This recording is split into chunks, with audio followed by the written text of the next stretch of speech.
Olá, boa tarde a todos. Nós vamos dar sequência a mais uma entrevista do projeto de conhecer empresas de Itapetininga e região.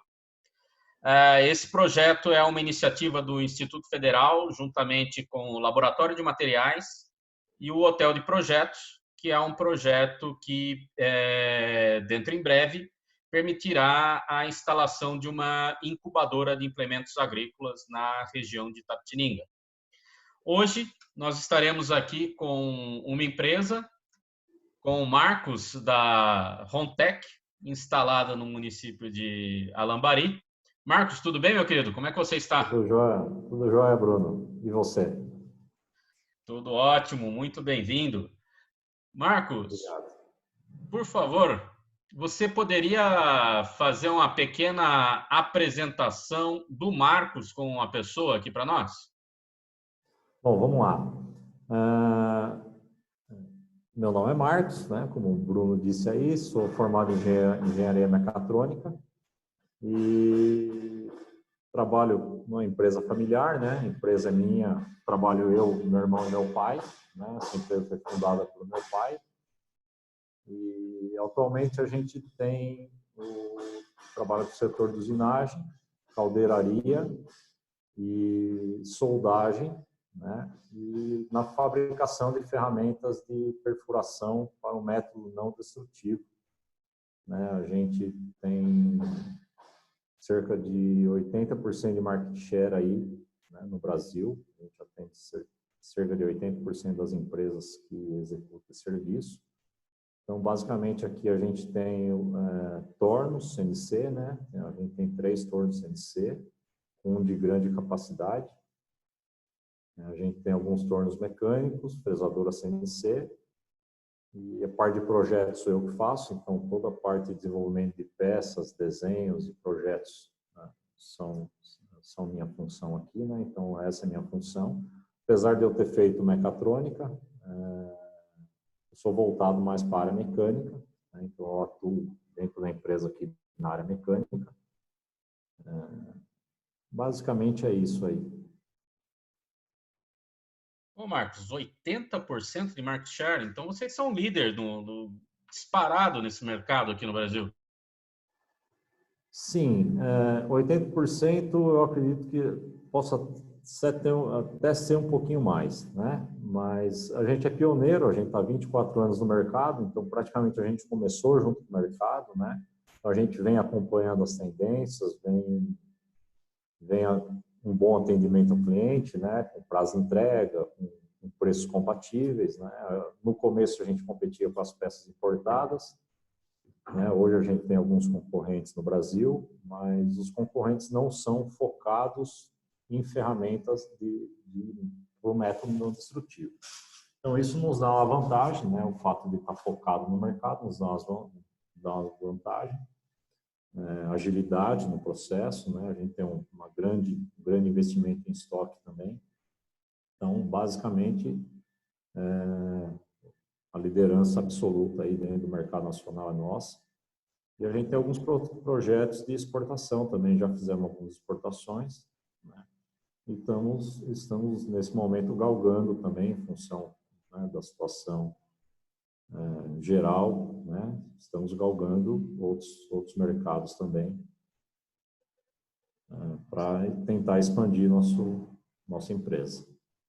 Isso é interessante, Marcos. Isso é uma das coisas que eu sempre falo para os meus alunos, né? Às vezes a gente não sabe o que tem no nosso jardim. A gente olha lá o jardim do vizinho, a gente sempre acha lá que em São Paulo é que estão as boas empresas, Rio de Janeiro, Curitiba, mas a gente não tem ideia do que é desenvolvido na nossa região. E a Rontec é um belo exemplo disso, né?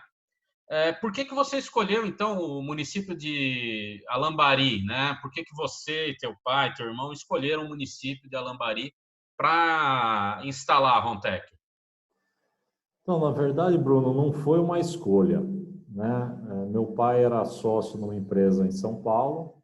Essa empresa, com a abertura do mercado para as peças importadas, essa empresa veio à falência, né? Meu pai era um era um sócio minoritário. E a opção que sobrou, a gente tinha um sítio em Lambari, então era nosso sítio de veraneio aqui, então é um sítio relativamente grande, a gente tem quase 40 mil metros aqui. Então era a opção que ele tinha, né? Com o dinheiro que ele tinha, a opção foi construir um barracão aqui, iniciar uma empresa do zero, saindo completamente do mercado que ele estava, né? Porque era uma empresa de grande porte, uma empresa que fabricava válvulas hidráulicas para bombeiro, para marinha, então era uma empresa de grande porte, ele nunca teria condição de montar um outro negócio igual. E quando surgiu a oportunidade de trabalhar com as ferramentas de HDD, né? Por acaso uma pessoa procurou meu pai, nesse momento ele estava numa empresa de um amigo em São Caetano, uma pessoa procurou querendo nacionalizar essas ferramentas, né? Porque tudo dependia de importação. Nessa época devia ter 2 ou 3 máquinas no país. E aí a gente veio para cá, na época não existia telefone, não existia asfalto, onde a gente está, né? Então, os primeiros celulares, a gente comprou um celular, porém não tinha sinal, né? Então a gente tinha o celular. Foi fácil, não foi muito fácil não, né? O pessoal chega aqui na empresa hoje e fala, os caras tão montados, estruturados, mas o começo foi bem difícil. Mas, né, a família unida, meu pai, na época eu era adolescente, tinha 15 para 16 anos, sempre ajudamos aqui e chegamos onde a gente está hoje, né? Isso que é um exemplo de empreendedorismo, né? As pessoas também às vezes não notam que para chegar onde as empresas brasileiras, né, estão, a quantidade de tombos que não levaram, né? A quantidade de dificuldades que tiveram que superar. Ô Marcos, numa conversa prévia aí eu pedi para você uma pequena apresentação da Rontec, né? Sim. Tem como você passar essa apresentação para nós aí, meu querido? A PowerPoint, você diz, né? Isso, exatamente. Vou Vamos compartilhar lá. a tela aqui, então.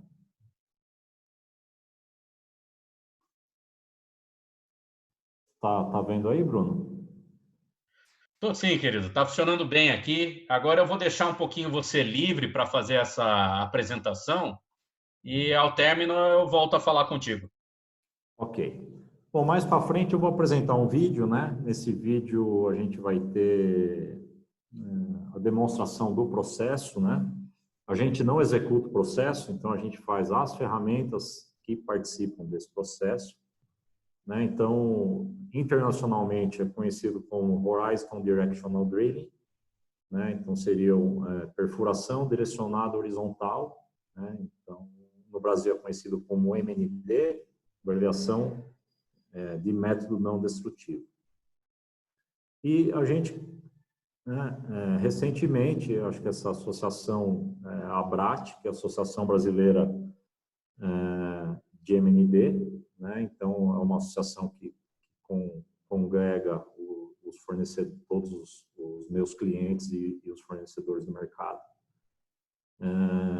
Mas vamos lá, eu vou seguir com a apresentação aqui. Aqui é só a capa, né? A gente é uma empresa certificada dos 9000 desde 2018, né? Então esse ano a gente passaria por uma nova certificação, né? Vamos passar por uma nova certificação. A questão da ISO eu acho que é importante, né? Principalmente buscando o mercado internacional. A primeira coisa que os clientes, os potenciais clientes perguntam é se a gente tem ISO. Então a gente buscou, né? O ano passado a gente já teve, há 2 anos atrás a gente fez a certificação e esse ano a gente já está em processo, daqui 3 meses a gente já vai ter uma nova certificação.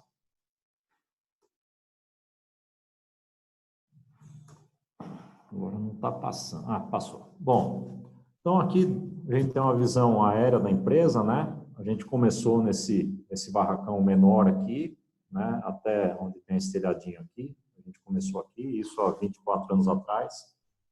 Esse aqui é meu sítio, né? Então, Depois de alguns anos, a gente fez essa ampliação no fundo. Aqui é o refeitório e em 2015 a gente construiu um prédio, né? Hoje a gente tem uma área de 2.500 metros, contando esse corredor onde atua a ponte rolante. A gente é especialista, então a gente trabalha exclusivamente com HDD ou MND, né? E a gente tem cerca de 30 funcionários hoje. A gente está numa área total de 36 mil metros, que é a área do terreno, e o barracão, cerca de 2.500 metros. Aqui a gente tem a visão interna, né? Disposição das máquinas aqui, da parte de produção. Então a gente tem 3 tornos CNC hoje. O torno grande não estava aqui quando foi tirada essa foto, a gente adquiriu ele no ano passado. Talvez seja um dos maiores tornos de passagem no eixo árvore no estado de São Paulo. A gente tem uma passagem no eixo árvore de 7 polegadas e 3/4. Então a gente consegue usinar as hastes de perfuração, que vocês vão verificar mais para frente, e consegue peças de grandes diâmetros também, né? Fora isso, a gente tem uma fresadora CNC, uma ferramenteira, tem mais 6 ou 7 tornos mecânicos, eu não tenho a certeza. Uma ponte de 5 toneladas e temos 2 veículos, sendo um caminhão de pequeno porte, que a gente não tem peças muito volumosas no dia a dia, e uma picape pequena que o pessoal do comercial utiliza, né? E pequenas entregas a gente faz com isso também. A gente tem uma particularidade aqui, vocês vão ver umas máquinas aqui que parecem uns esqueletos, que são as homemade, né, feitas em casa. Então, meu pai adora fazer máquina, então a ponte rolante foi ele que fez toda a estrutura, só comprou o motor. Tem umas máquinas de furação de grandes profundidades que ele fez, a gente consegue furar com broca de 8 milímetros fora de centro, peças de até 800 milímetros de comprimento, então é uma perfuração difícil de fazer. E por máquinas que meu pai foi desenvolvendo aí ao longo da nossa empresa aí, né? Aqui tem um videozinho, você prefere que eu passe por último o vídeo, Bruno? Ou passe já para o pessoal entender o método? Depois a gente Pode passa já o vídeo, que eu acho que fica legal até para entender o método de Tá. Perfuração horizontal direcional. Tá. Bom, antes de tudo, assim, os meus clientes executam essas obras, né? Então, são obras de infraestrutura, basicamente direcionadas à infraestrutura. Então, houve um crescimento no mercado, uma necessidade desse método no mercado com a privatização das rodovias, né? Onde as concessionárias eram obrigadas a instalar aqueles telefones a cada quilômetro. Então, você imagina numa rodovia pronta, você ter que abrir a rodovia a todo tempo, né, a cada quilômetro, para passar os cabos. Então, esse é um método então ele posiciona a máquina de um lado da rodovia, faz a travessia e puxa a tubulação para depois passar os cabos, né? E hoje em dia ela foi ampliada. Hoje, gás natural deve representar aí cerca de 60% a 70% do mercado é destinado a gás natural. Tem bastante saneamento também. Saneamento existem algumas restrições devido à declividade, então existem algumas limitações. Energia elétrica é muito utilizado e, como eu já citei, telecom, no caso das concessionárias, começaram. Mas, hoje em dia, também existe um grande crescimento em função da internet, passagem de fibra ótica. Hoje em dia, as companhias de energia elétrica cobram muito caro o aluguel do poste. Então, tem empresa optando por contratar o método, né, para ter a sua própria rede enterrada. Então, com um tubo de 32 milímetros aí, eles conseguem colocar um monte de fibra ótica dentro. É um processo relativamente simples, relativamente seguro, né? Claro que tem que obedecer alguns parâmetros, mas é um campo que está numa crescente muito grande no país. Podia fazer só um adendo aqui, Bruno, para ter uma noção do crescimento, do tamanho do mercado no Brasil. Hoje a gente tem no Brasil cerca de 500 máquinas de perfuração, né? Essas máquinas vão de capacidade de pullback, então a capacidade de força de puxamento delas vai de... A maioria tem 20 mil libras, cerca de 10 toneladas, mas existem máquinas de 4 mil libras. A maior que a gente tem no Brasil, que é de uma empresa nacional, é 1.800.000 libras. E aí são máquinas que aí a gente está falando de gasoduto, tubulação de aço de 24 polegadas, 30 polegadas. E basicamente essas máquinas, grande maioria é americana, quer dizer, era até uns 5, 6 anos atrás, né? Hoje a gente teve uma invasão de máquinas chinesas, né? Algumas alemãs, que são consideradas as melhores máquinas do mercado, mas a grande maioria é americana e chinesa. Então, vou pôr o vídeo aqui, e aí eu vou pausando a hora que eu achar interessante. É um videozinho, deve ter uns 30, 40 segundos. E eu vou explicando brevemente aqui, deixa eu só tirar o som, porque ele está em espanhol. Bom, então, deixa eu voltar um pouquinho aqui, eu vou parar. Esse seria basicamente o equipamento, né? Então, essa é a máquina de perfuração. Pelo tamanho aqui, eu chuto que uma máquina é 30 mil libras, tá? Aqui na frente vai essa ferramenta, a gente chama de porta-sonda. Dentro desse porta-sonda vai uma sonda, que ela emite ondas de radiofrequência.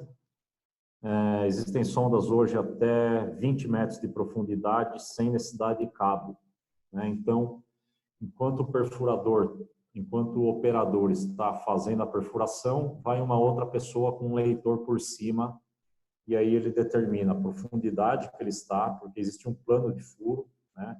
Então, geralmente, os furos são feitos em parábola, né? Tem que se evitar os desvios, apesar que o vídeo aqui vai mostrar um monte de desvio, esses desvios são evitados no projeto, né? O ideal é que seja uma parábola o mais perfeito possível, e aí esse raio de curvatura é determinado de acordo com o equipamento, né? De acordo com a tubulação. Então, existem alguns parâmetros aí, mas eu não vou entrar muito no processo. Então, no furo piloto, vai sendo feita a leitura, cada um determina a metragem, e o direcionamento, depois mais para frente eu mostro a ferramenta, o direcionamento, esse mesmo leitor, ele te dá a posição da ferramenta. Então, vamos supor o seguinte, a ferramenta, ela é uma cunha, desse jeito aqui, né? Então, quando ele gira, quando ele quer ir reto, ele vai girando a ferramenta. Se ele precisa ir para a esquerda, ele para essa ferramenta na posição, através da posição que o leitor deu.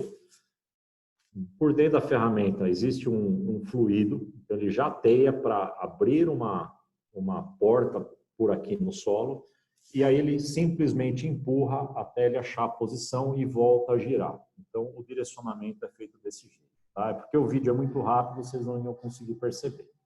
Mas vamos dar sequência.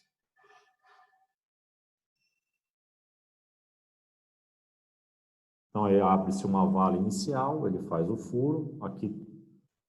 Então, opa, desculpe, gente. Deixa eu voltar aqui.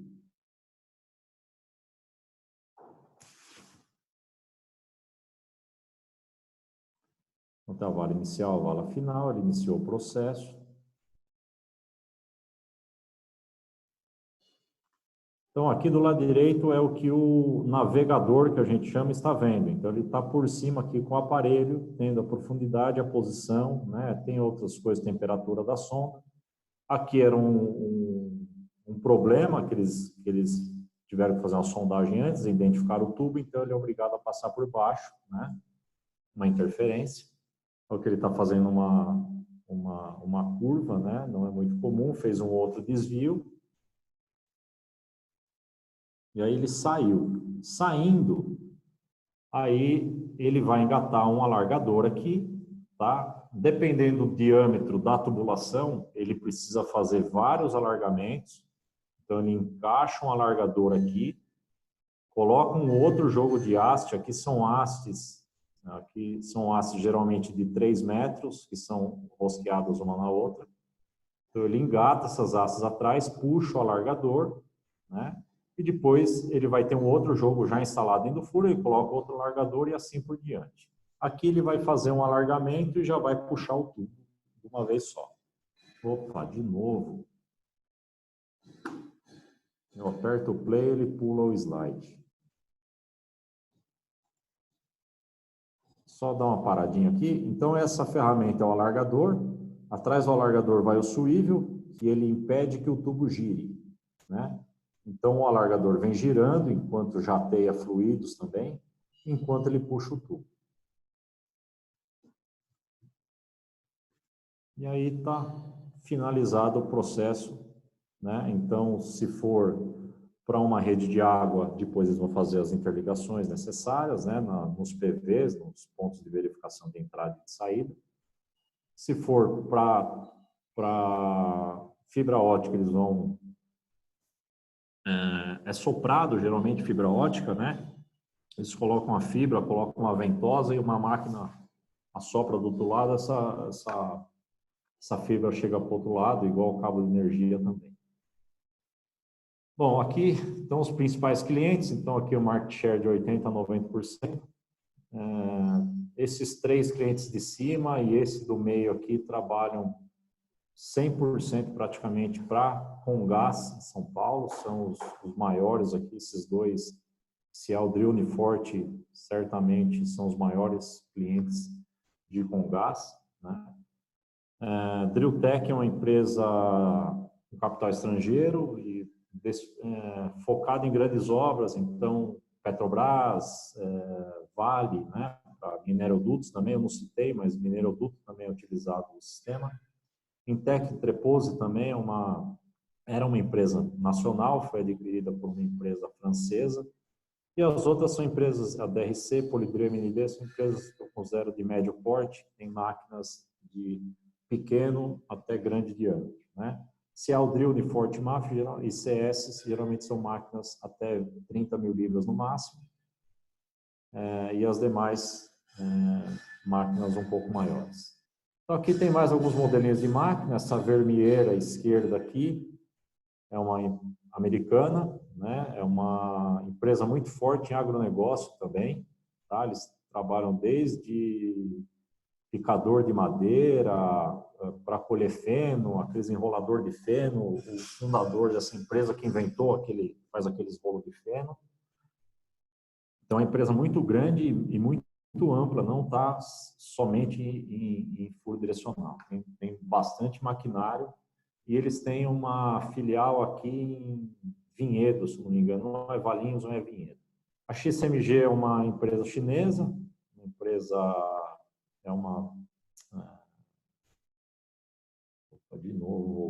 empresa do governo chinês, né? Ela é 100% do governo chinês e ela veio muito forte para o Brasil, com condições, custa menos da metade de uma americana, para ter uma ideia da diferença de preço.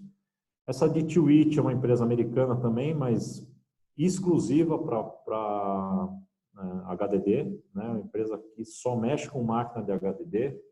Lembrando que não existe só perfuratriz direcional, existem outros equipamentos que fazem HDD, né? Equipamentos pneumáticos, essa é uma máquina hidráulica, mas existem equipamentos pneumáticos, existe pipe burst, que faz a substituição da tubulação por quebra, mas não é meu mercado. Meu mercado é furo direcional mesmo. American Augers também é uma empresa americana de máquinas de grande porte que recentemente foi adquirida pela D2IT. Então, a D2IT adquiriu a American Augers. E no Brasil a gente atende todos os estados aqui, eu acho que exceção, eu não tenho nenhum cliente no Acre, Rondônia, Roraima, Amapá e Pará. No resto dos estados a gente tem clientes aí espalhados no Brasil inteiro. Talvez Paraíba eu acho que não tem também, mas o restante dos estados tem.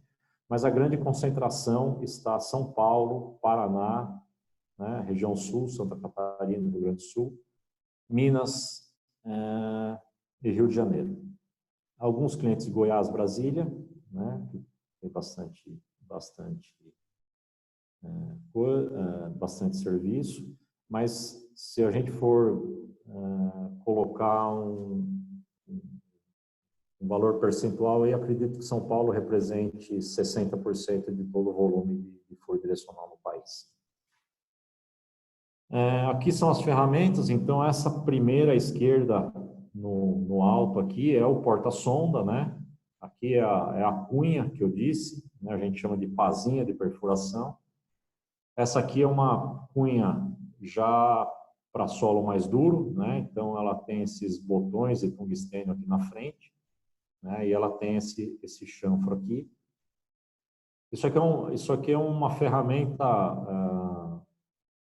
bastante valorizada no mercado, porque essas sondas são importadas, né?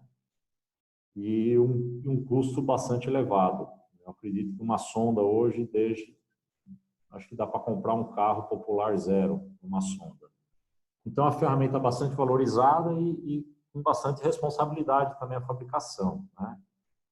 Ela tem uma cavidade excêntrica, tem esse furo excêntrico, que eu falei que a gente desenvolveu uma máquina para perfurar isso, né? Então, é uma ferramenta que a gente praticamente tem, tirando as importadas, e geralmente as máquinas já vêm com essa ferramenta, a gente tem praticamente 100% do mercado é atendido pela gente em função da qualidade do produto, né? A gente tem um know-how grande em tratamento térmico, etc.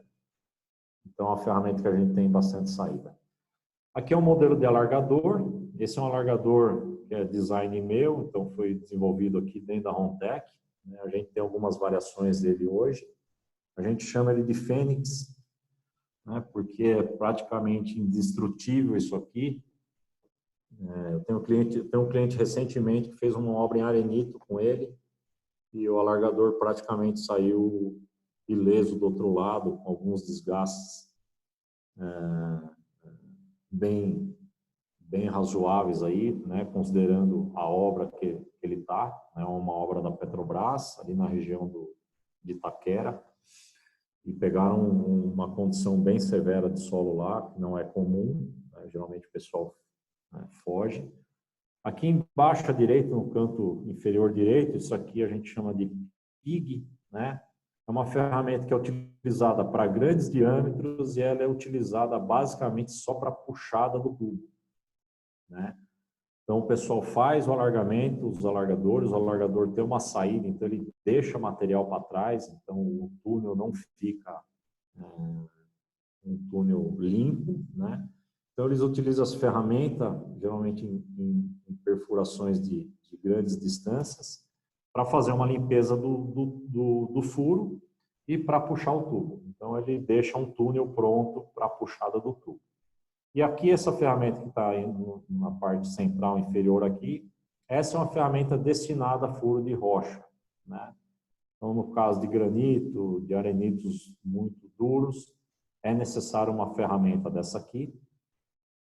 A gente fabrica essa ferramenta, porém, esses cones que a gente chama de cutters, né, são os cortadores, eles são os mesmos cortadores utilizados em perfuração de petróleo, tá? Só que perfuração de petróleo é um tricone, aqui esse tricone ele é dividido e montado os alargadores, né? Então, geralmente o cliente compra esse cone, me envia e todo o restante da estrutura eu faço, desde o eixo, toda a parte de soldagem, né, a gente tem revestimento.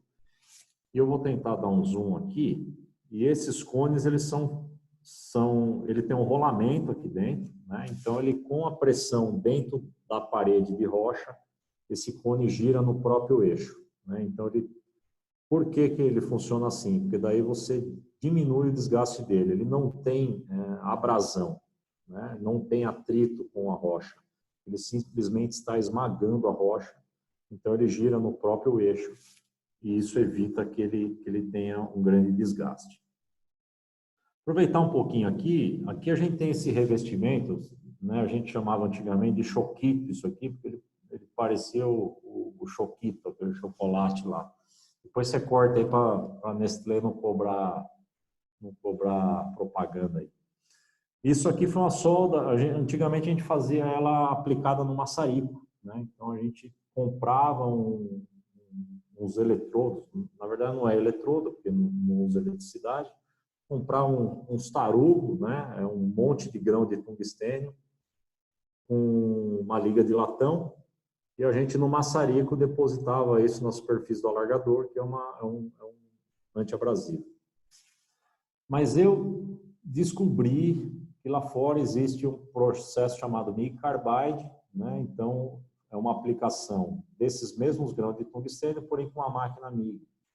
E eu fiz uma maquininha aqui e consegui aplicar. Então, eu acredito que no Brasil eu sou a única empresa que aplica esse material, né? E eu consigo aplicar ele já utilizando uma soldadura. Então, eu tenho, além dos grãos de tungstênio, eu consigo aplicar com solda até 65 HRC de dureza, o que dá uma vida útil muito maior na ferramenta, em função da abrasividade que ela sofre lá. E aqui são bits, né? A gente chama de bits, mas aqui é um corpo de aço e na ponta ele tem um tungstênio soldado também. Tá? Então é um corpo de aço tratado, tratamento térmico, e a ponta de aço, mas isso eu compro pronto, eu não fabrico ele. Tá? Isso aqui é utilizado, algumas fresadoras de asfalto também utilizam. Claro que a composição do tungstênio é diferente, máquinas de mineração utilizam, então isso já é um subproduto já de mercado, então não é fabricação nossa. Aqui um exemplo do nosso estoque, né? Aqui a gente ficou limitado às ferramentas de perfuração, né? As que trabalham dentro do solo, porém a gente fabrica as peças de reposição da máquina, né? Então aqui a gente está vendo os mandris, que a gente chama mandril da máquina, é a peça que fica lá no cabeçote de pullback, de puxamento da máquina, que é uma ferramenta rotativa, e ela que conecta e desconecta as hastes, né? E você imagina o cara fazendo um furo de 90 metros, ele vai gastar 30 hastes, então ele rosqueou e desrosqueou essa rosca 60 vezes num dia. Então tem um know-how bacana aqui para uma grande durabilidade dessa ferramenta. Eu consigo ter uma vida útil aí do pessoal trabalhando até 60 dias sem parar, né? Claro que essa rosca engraxada, a cada roscada e desrosqueada, mas é uma peça de grande desgaste com bastante saída. E aqui são outras peças de conexões de ferramentas, né? Porque as ferramentas precisam ser desconectadas do outro lado da máquina. A máquina tem um conjunto de mordentes que ela faz a soltura das roscas e faz a soltura também das ferramentas. Porém, quando atravessa o furo, ele chega no final do furo, né, necessita de ter um desengate e engate rápido, né, e sem a necessidade de ferramentas de torque. Então, o que se utiliza a gente chama de hastes iniciais, que engatam nos alargadores, e ela tem uma luva oitavada ou sextavada que evita que essa rosca dê torque, né? Então, como se fosse uma ferramenta de soltura rápida, né, de engate rápido. E aqui são os mordentes que fazem que trabalham na morsa em conjunto com a máquina. Bom, então, após a apresentação do estoque, né, aquele é o estoque que a gente mantém aqui na empresa, né, que são para os clientes fora do estado. E aí você ficou um pouco assustado com o nosso share aqui, né, a capacidade que a gente tem, a penetração que a gente tem no mercado, mas isso começou, a gente teve esse grande aumento com um projeto, foi o projeto TCC do meu irmão, né, ele se formou aqui na FKB da Petininga, fez a administração, e o projeto dele era colocar um estoque consignado em cliente, né, disponibilizando as peças para os clientes utilizarem, né, sem ter que despender muito dinheiro, investimento para manter estoque. Hoje a gente tem cerca de 18 estoques espalhados aí no país, né? Grande concentração está na cidade de São Paulo, até em função do grande volume, mas a gente chega a ter, inclusive, estoque na cidade de Curitiba e algumas cidades ao redor, né, de Curitiba. E vou dar uma explicaçãozinha como é que funciona. Então, a gente tem grande concentração está na cidade de São Paulo, né? Então, a gente disponibiliza as peças que os clientes usam, então a gente já conhece as peças de desgastes dele, e a gente disponibiliza isso e faz uma reposição semanal, né? Então, isso é uma fidelização do cliente. Então, além de você ter qualidade, você ter pronta entrega, né? A gente tem também essa fidelização do cliente, que, claro que ele vai optar por uma ferramenta, uma peça que esteja na mão dele, né? Isso não tem nenhum custo extra para o cliente, a gente disponibiliza os valores das peças, quando tem alguma alteração de preço a gente disponibiliza, mas o importante é que o cliente está sempre bem atendido, né? Tendo todas as peças de reposição que ele precisa utilizar. Bom, Bruno, era isso que eu tinha para apresentar aí, né? Dar uma ideia para vocês das peças. E é isso aí, está meu contato, se alguém quiser entrar em contato, estou à disposição, tirar alguma dúvida aí. Tá joia? Agradeço aí a oportunidade de estar participando e passando um pouquinho da nossa experiência para os alunos aí. Maravilha, Marcos. Muito obrigado, cara. Só deixa eu te pedir para sair do modo de apresentação aí, né? Parar de compartilhar. Ficou mudo, Bruno. Estamos de volta aqui, tá tudo bem? Tá, agora estou te ouvindo. Maravilha. O pessoal sabe que às vezes a gente tende a enfrentar algumas dificuldades, né? O Marcos concluiu a apresentação dele um dia após, né, nosso início da nossa entrevista, porque houve uma queda na internet aqui na minha residência, a gente não conseguiu terminar, mas ainda assim a gente pôde entender bastante tanto do processo de fabricação, do que são essas ferramentas, né, de perfuração horizontal direcionada, né, e também desse processo interessante, que é justamente a partilha do estoque. Isso ajuda bastante vocês, né? Oh, Bruno, sem dúvida, porque é claro que a gente concentra esses estoques em clientes que têm um uso constante, né? Que estão constantemente em obra, que têm os grandes contratos, no caso de gás, saneamento, né? Que são os maiores contratos aí. São Paulo é Comgás, os maiores contratos, e Sabesp, e no caso de Curitiba, a Sanepar, né? Que é o maior volume na cidade de Curitiba utilizado para saneamento. E com certeza contribui muito para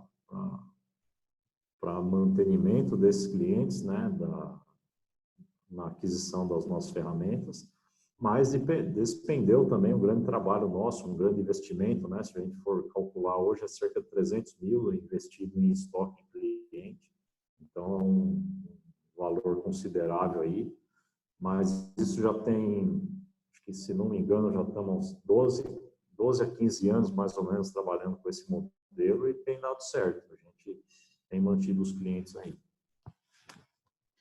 Legal, cara. Isso que é importante as pessoas saberem, né? Quer dizer, as empresas, principalmente essas empresas empreendedoras, que é o seu caso, elas têm que ter vários focos, né? Tem que ter o foco técnico, que é fundamental. Se você não tivesse a qualidade que você tem, você não iria conquistar esses clientes. Mas também tem que ter aquele foco empresarial, né? Aquela visão de mercado que às vezes algumas pessoas não têm. Então vocês estão realmente de parabéns com relação a isso. Ô Marcos, deixa eu te pedir uma coisa, cara. Dentre algumas perguntas que eu ia fazer para você aqui, uma delas é o que você e o que na verdade, que vocês, né, da Rontec, esperam de um profissional, tanto do nível técnico quanto do nível superior, né? O que você espera desses profissionais? Bom, Bruno, hoje eu acredito que não existe só aquele profissional com uma formação acadêmica, né? Eu acho que o conhecimento hoje tem que ser mais amplo, né? Então, vai desde da área tecnológica, estou focando no meu caso aqui, né? Por exemplo, grande parte do nosso trabalho é trabalhar com metal, né? Usinagem de metais, tratamento de metais, soldagem e soldas de revestimento. E hoje em dia existe muito aprimoramento, né? Hoje, cada semana que passa, a gente tem coisas novas, então a pessoa o aluno, né, no caso, tem que estar sempre antenado, não ficar preso só àquilo que ele aprendeu, né? Eu acho que todo dia tem que ter um aprendizado. Dedicação, eu acredito que dedicação é importante em qualquer, né, qualquer parte da vida, seja social, seja no emprego, no trabalho.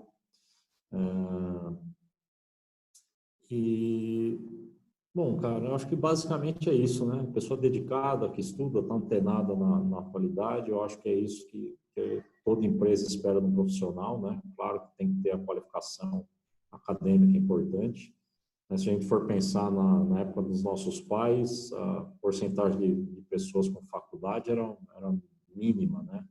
Hoje é basicamente a base de tudo é a faculdade, né? A universidade. Então, eu acredito que é importante ter, independente da idade. Eu fui me formar mais tarde, por impossibilidade financeira na época, né? Então, eu me formei em 2005, quer dizer, 15 anos atrás, eu já tinha uns 30 anos, já tinha filhos, tudo. Então, isso eu acho que é válido, né, para todos. Persistência também, as coisas nem sempre vêm fácil, né? A gente, né, precisa tá persistindo aí. Nosso caso é um exemplo, né? A empresa passou por várias dificuldades aí durante o processo, as crises econômicas que o país enfrenta, mas a gente nunca desistiu, nunca deixou de investir em coisas novas, né? Em novas tecnologias dentro das nossas possibilidades. É claro que não dá para ter as últimas tecnologias o tempo inteiro, em função dos custos que a gente sabe que existe aqui, mas a gente está sempre procurando aprimorar e melhorar os processos aí. Eu acho que essa é um grande exemplo é a nossa empresa, né, de todo esse processo aí que é necessário hoje em dia. Eu acredito que realmente a diferença que tem é a persistência, né, cara? Porque isso que faz tanto um profissional quanto uma empresa ir para frente. Errar, todo mundo erra em algum momento da vida, não tem como. Mas ter a consciência de que não vai ser aquele momento que te define, mas sim a trajetória é uma das coisas mais importantes, né? Sem Eu ia dúvida. eu ia te pedir para deixar uma mensagem para os alunos. Não sei, eu estou achando até que você já deixou essa mensagem, né? Você quer complementar em alguma coisa? Não, acho que sim. Acho que eu tive na faculdade, né? Eu vi, não conhecia ela por completo, mas tive uma visão. Eu acho que vale a pena os alunos aproveitarem dessa faculdade aí, né? Eu tive no laboratório de vocês lá, máquinas de primeiro mundo, né? Alta tecnologia, grandes capacidades. Eu acho que aproveitar o momento né, que está dentro da universidade, procurar coisas novas, não ficar só naquilo que gosta, né? Eu acho que outros conhecimentos geram uma visão sistêmica, né? Resolução de problemas, desenvolvimento de projetos. E, bom, se a mensagem que fica é aproveitar o tempo da faculdade para aprender o máximo possível, né? Fazer coisas produtivas, né? Aproveitar o tempo, né? Aproveitar a juventude, porque passa rápido. E acho que é isso. O básico é isso, que é a mensagem que eu queria deixar aí.